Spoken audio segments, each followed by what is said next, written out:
नमस्कार from Scotland. माझं नाव साक्षी आहे आणि मी यूकेला मास्टर्स करायला आले होते. तर सकाळचे 7:30 वाजलेत आणि मी मस्त आणि सुंदर असे आवरून आपल्या गणपतीकडे निघाले होते. तिथे जाऊन पहिलं तर आम्ही मूर्तीची स्थापना केली.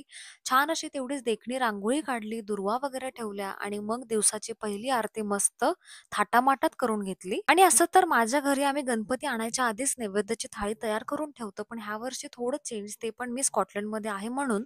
मग आमच्या बाप्पांच्या थाळीसाठी सुंदर अशी वांगी बटाट्याची भाजी, डाळ-शेवग्याची आमटी, खीर, कोशिंबीर, चपाती, भात आणि छान असे मोदक बनवले होते. आणि तुम्ही नैवेद्यामध्ये काय बनवलं होतं हे नक्की मला कमेंट सेक्शनमध्ये सांगा. असो, मग संध्याकाळी 7:30 वाजता आम्ही आमच्या फ्रेंड्स आणि फॅमिलीला घरी दर्शनासाठी बोलवलं होतं.